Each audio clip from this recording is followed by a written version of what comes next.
네, 안녕하세요. 지금 이 시간에는 24장 당뇨병 약에 대해서 하겠습니다. 당뇨병 약. 자, 제 얼굴 위에다 한번 써보는 거를 한번 시도해 보는데요. 부담스럽다도 잠깐 이해를 해주시기 바랍니다. 당뇨병에는 타입 1이 있고요. 다음에 타입 2형이 있습니다. 타입 1형은 여러분 잘 아시다시피 뭐 유전병에 의해서 췌장이, 특히 췌장의 베타 인슐린을 만드는 베타 세포가 망가져서 인슐린을 만들지 못하는 거죠. 주로 유전 질환 때문에 이런 일들이 벌어지기 때문에 타입 1 당뇨병은 소아한테서 이제 많이 발생을 합니다. 그래서 이거는 소아당뇨병이라고 이름 짓기도 합니다. 타입 2는 나이가 들면서 여러 기관들이 이제 문제가 생기기 시작하는데 생기는 문제 중에 이제 췌장 베타세포도 노화가 될 수가 있겠죠. 또는 뭐 여러 인슐린에 반응하는 여러 기관들이 이제 문제가 생길 수가 있게 됩니다. 이제 그래서 기존에 나오는 인슐린의 농도가 점점 이제 줄어드는 일들이 벌어지면서 당뇨 조절을 잘 못하게 되는 일이 벌어집니다. 이런 경우를 우리는 성인 당뇨병이라고 이제 이름 짓게 됩니다. 당뇨병 환자의 굳이 이제 퍼센트를 따지게 되면 전체를 100%로 생각했을 때 타입 1에 해당하는 소아당뇨병이 한 10%, 그리고 타입 2에 해당하는 성인 당뇨병이 90% 정도가 됩니다. 자, 얼굴 위에 썼더니 이제 부담스러운 것 같아서 이제 좀 포맷을 잠깐 바꿨습니다. 여러분들이 이제 인슐린에 대해서 이해하려면 인슐린이 실제로 어떤 작용을 하는지를 잘 이해하고 있어야 됩니다. 보통 일반 사람들한테 물어보면 당을 낮추는 역할을 한다라는 것들은 뭐 대부분 잘 알고 있습니다. 그런데 의료인이 되실 여러분들은 그렇게 알고 있으면 안 되고 정확하게 어떤 기전을 통해서 인슐린이 혈당을 낮추는지에 대한 것들을 이해하셔야 됩니다. 인슐린이 우리 몸에 들어와서 하는 역할을 대표적으로만 요약을 하면 혈액 중에 당 농도가 높게 되니까 인슐린이 이제 분비가 되면 인슐린은 이 혈액에 있는 당 농도를 낮추기 위해서 명령을 내립니다. 어떤 명령을 내리냐면 근육세포하고 지방세포에게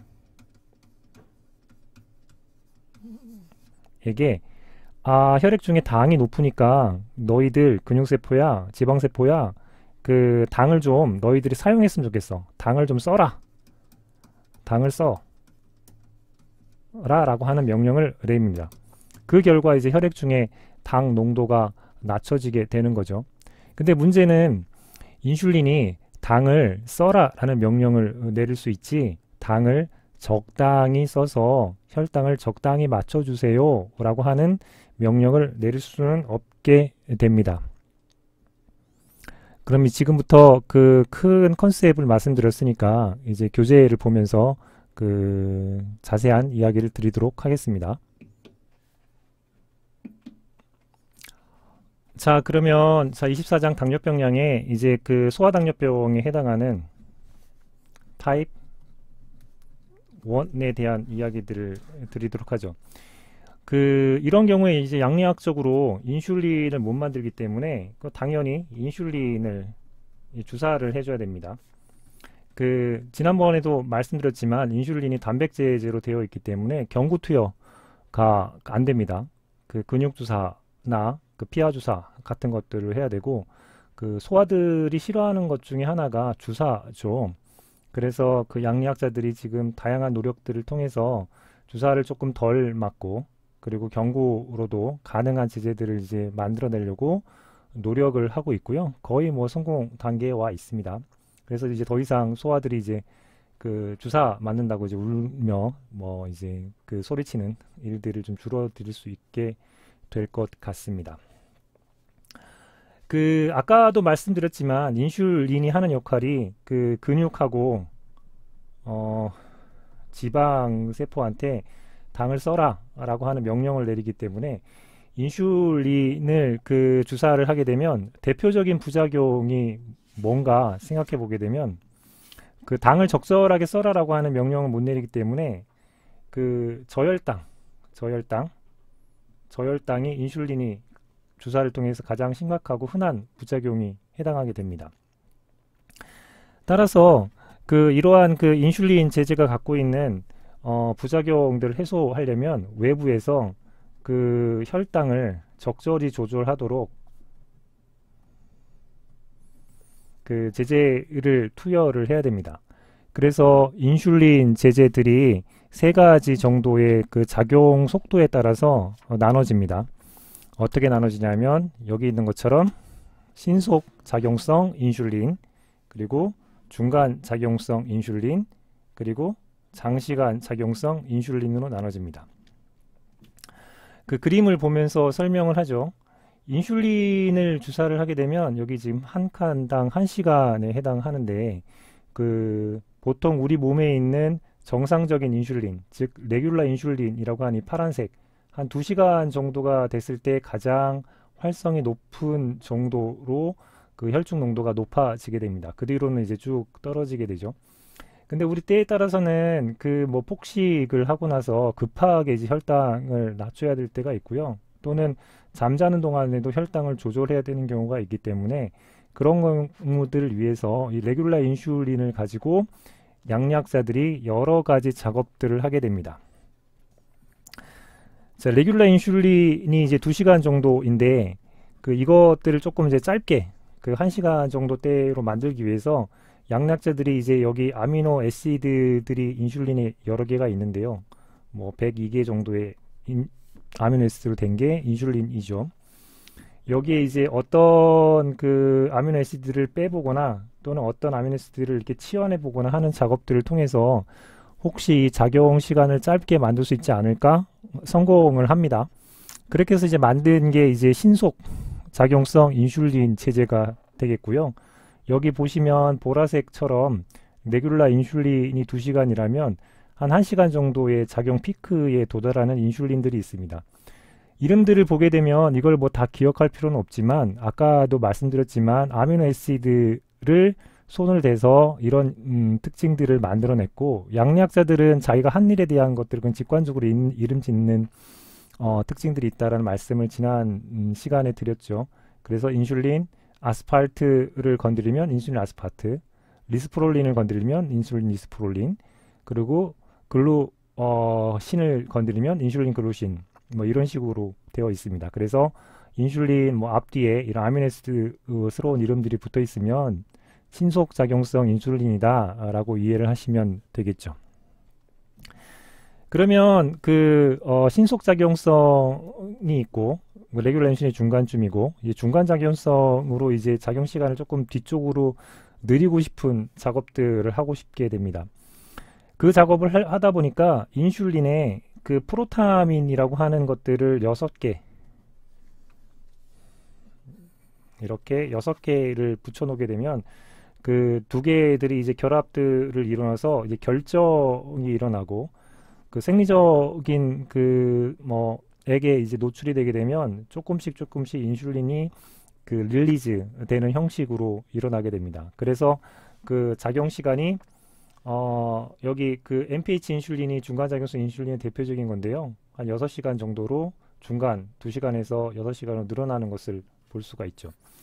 이름들을 좀 기억하기 쉽게 하려면 내추럴 인슐린에 이 프로타민을 그 이렇게 결합해서 결정을 하게 되면 중간작용성 인슐린 된다라고 하는 하제돈이라고 하는 양리학자가 만들어서 NPH 인슐린이라고 하는 이름이 탄생을 합니다. 그 중간작용성 인슐린을 보게 되면 내추럴 인슐린에 프로타민을 결합한 이 작업을 누가 했냐면 하제돈이라고 하는 과학자가 합니다. 그래서 NPH 인슐린이다라고 생각을 하시면 되고요. 장시간 작용성 인슐린은 이렇게 지금 결정 작업을 통해서는 만들어내지 못하니까 여기 옆에다 적을게요. 장시간은 인슐린에 그 우리가 뭐 타이어를 매달고 뛰면 느려지는 것과 비슷하게 이게 동작을 하지 못하도록 그 조금 무거운 물질들을 매달아 놓습니다. 그래서 이거 끌고 다닐 때 천천히 움직이도록 하는 형태를 띈 게 장시간 인슐린 제제라고 보시면 될 것 같습니다. 거기에 이제 달아놓는 것들이 뭐냐라고 보면 이제 글라진이라고 하는 것들을 달거나 아니면은 이쪽에 지방 측세에 해당하는 그 디테미어 같은 것들을 다는 경우들이 있습니다. 제가 왜 인슐린 글라진이라고 읽었냐면 인슐린 글라진이 이렇게 그 일정한 그 농도 피크로 장시간 이렇게 작용한다 라고 생각을 하시면 되겠죠. 그러면 이게 장단점이 있습니다. 이제 빨리 작용하는 뭐 장점들이 있고 중간 또는 장시간 이런 부분들이 있는 특징들은 작용 시간에 대한 부분들이고요. 피크로 이제 올라오게 된다고 하면 이 피크로 올라왔을 때 당을 써라 라고 하는 명령이 되게 강력하게 내려지기 때문에 이것들이 너무 오랫동안 그 작용을 하게 되면 저혈당 부작용이 생길 수가 있게 됩니다. 대신 인슐린 글라진 같은 경우는 그 일정한 농도 이상을 올라가지 않죠. 그래서 적절한 작용 시간을 오랫동안 유지하는 장점들을 갖고 있다고 생각을 하시면 되겠습니다. 자, 타입 1은 이제 이 정도로 이해하시면 되고요. 그 타입 2 성인 당뇨병은 자, 인슐린이 아까도 다시 한번 얘기하면 작용 기전이 근육 그리고 지방세포한테 그 당을 써라 라고 하는 명령을 내린다고 그랬죠. 그럼 이제 노화가 된다고 한번 생각을 해봅시다. 그러면 이 근육세포나 지방세포 얘네들이 당을 써라 라고 하는 명령을 잘 못 들을 수 있습니다. 뭐 다른 말로 표현하면 가는 귀가 먹을 수가 있겠죠. 뭐 처방은 보청기 같은 것들을 달 수 있겠습니다. 이거는 이해하기 쉬우라고 말씀을 드리는 거예요. 그리고 인슐린이 당을 써라 라고 하는 명령들이 노화되면서 이 명령의 그 목소리가 얕아질 수가 있게 됩니다. 그래서 그 이러한 그 형태의 당뇨병, 성인 당뇨병의 환자들한테는 두 가지 처방을 하게 되죠. 하나는 인슐린이 당을 써라 라고 얘기했을 때 너희들이 그거를 좀 잘 들었으면 좋겠어. 그래서 보청기를 다는 것처럼 인슐린 감작제를 쓸 수가 있고요. 두 번째는 그 인슐린이 당을 써라 라고 하는 게 점점 떨어지는 것들을 방지하기 위해서 인슐린 분비 촉진제를 쓸 수가 있습니다. 그런데 여러분들이 둘 중에 어떤 것들을 타입 2 당뇨병 환자가 왔을 때 선택한다 라고 이제 묻게 되면 그 인슐린한테 그 인슐린을 췌장에 있는 베타세포한테 인슐린을 분비해 라고 명령을 계속 강요하는 것보다는 듣는 친구들한테 좀 잘 듣게 해주는 게 그 뭐 몸의 무리도가 좀 떨어지거나 아니면 좀 효과적일 수 있어서 이것들을 선호하게 됩니다. 교재를 한번 그 보시면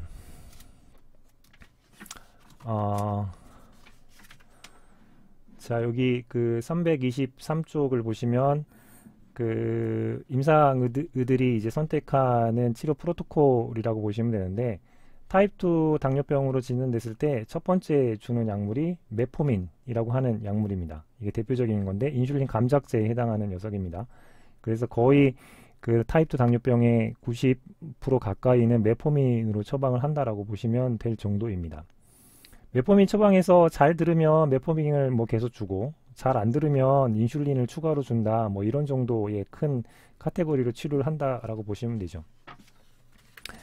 메포민은 그 어디냐면 여기 해당합니다. 그 바이구아나이드의 분류에 해당하는 건데 이 위에 있는 이름보다는 아예 그냥 메포민이라고 하는 이름으로 쓰면 좋겠습니다. 왜냐하면 바이고나이드의 거의 유일한 인슐린 감작제에 해당하는 형태이고요. 타입 2 당뇨병에 가장 많이 대표적으로 쓰는 녀석입니다.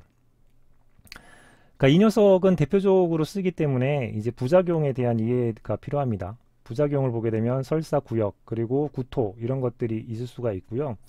그리고 이 메포민 같은 경우에는 콩팥, 그리고 간장 질환, 그리고 당뇨성 케톤증 있는 환자한테는 금기시 되고 있습니다.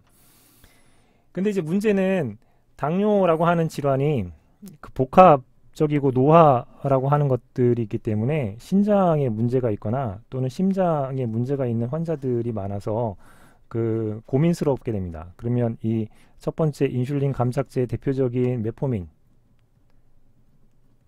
못 쓰는 경우가 생길 수가 있게 됩니다. 그래서 이 메포민을 대체할 수 있는 제제들에 대한 연구들을 하던 차에 이런 컨셉들을 이용한 제제가 지금 역주행을 하면서 뜨고 있는 제제를 하나 소개해 드리겠습니다. 위쪽에 있는 글씨를 보셔도 되고 여기 그림을 보셔도 됩니다. 보통 이제 음식물이 위 장관에 들어오게 되면 위장관에서는 우리 주인이 밥을 먹었다. 당이 높아질 수 있으니까 췌장한테 준비해라 라고 하는 신호 전달 물질을 위장관에서 내게 됩니다. 대표적인 게 GLP-1 또는 GLP에 해당합니다. GLP-1. 이 녀석들은 만들어지면 췌장한테 가서 포도당이 이제 높아질 수 있으니까, 혈당이 높아질 수 있으니까 인슐린 분비 준비를 하고 바로 분비해라 라고 하는 신호를 보내게 되죠. 근데 이제 당뇨 환자한테는 이게 이제 도움이 장기적으로 유지되면 좋지만 건강한 사람한테는 적절하게 이런 자극들이 있어야 되겠죠. 왜냐하면 너무 자극을 주게 되면 혈당이 낮아지는 일이 벌어질 수가 있어서 생체 안에서는 이 GLP-1이 적절한 시간 작용한 다음에 얘를 이제 파괴시키기 위해서 DPP-4라고 하는 물질을 만들어서 GLP-1을 인액티브 항생제로 바꿔서 더 이상 일을 못하게 합니다. 그게 이제 DPP-4라고 하는 것이 이제 풀네임이 어떻게 되냐면 디펩티딜 펩티데이지 4. 그림으로 다시 한번 설명드릴게요.